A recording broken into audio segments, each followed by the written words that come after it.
All of you know what I mean when I say a Subway sandwich shop, an American chain that started, and the chain went all the way across the Pacific Ocean, and now you have them every 100 meters. I know you do.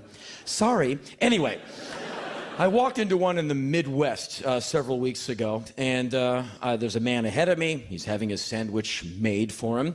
And the sandwich constructioneer on this day, the man building the sandwich behind the counter, is quite a study. He's got this intense haircut. It goes all over the place. It looks scary. He's got a bunch of earrings in one ear. He's got this intricate beard. It's got all this shit cut into it. And he's a big motherfucker.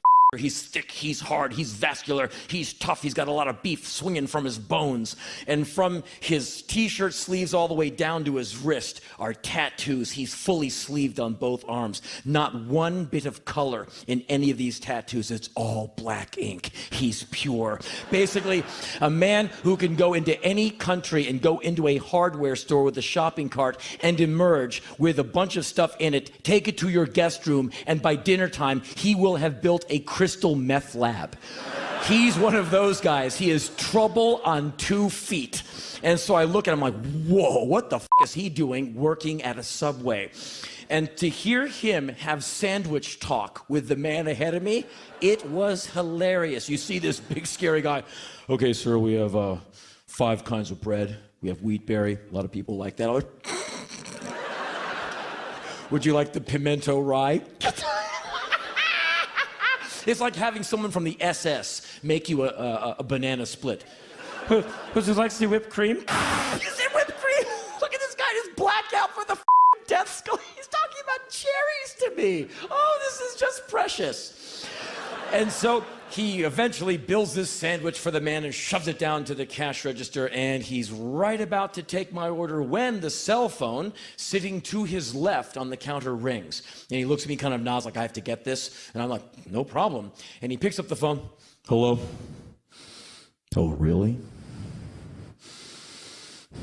Mm-hmm.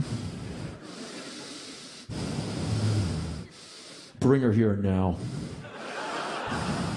You just put her in the car and you just bring her. No, you don't talk to her. You don't tell her where she's going. You don't say a word. You just put her in the car.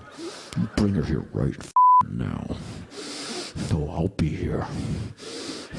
Now. Can I help you, sir? I was like, me? Yeah, you.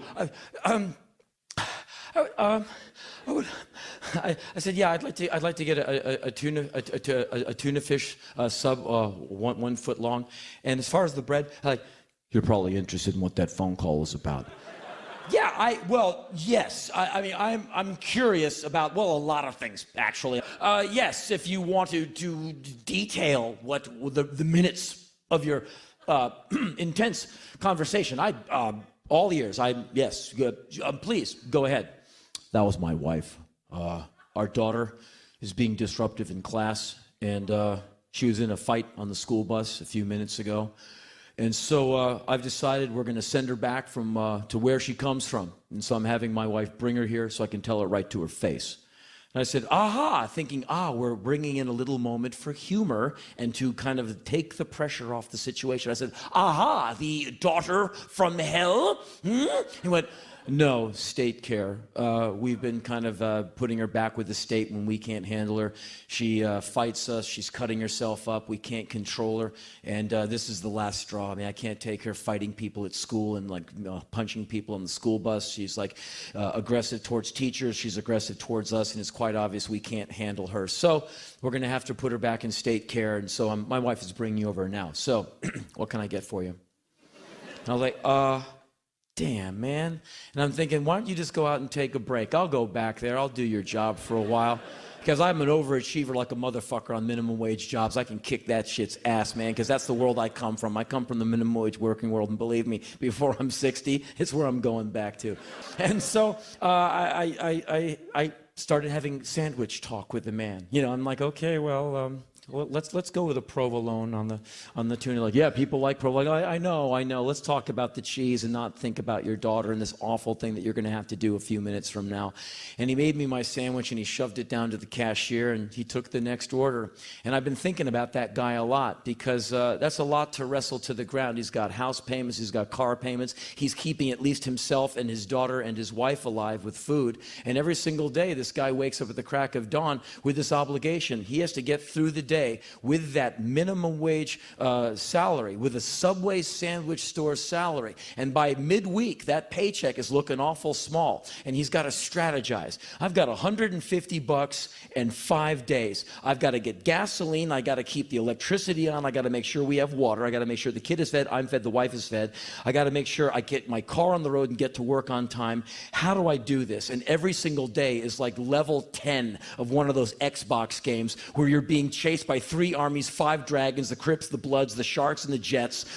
And you're like, fuck, whoa, fuck. That's every day for this guy, just trying to figure out how not to lose his mind. And I'm not saying, and you think you got worry? I'm just saying that everyone has a complex life. And so it's very hard for me to paint with that big, broad brush when you see just what people go through on a daily basis. And I've been thinking about that guy, wondering how many sandwiches he's made since I met that guy.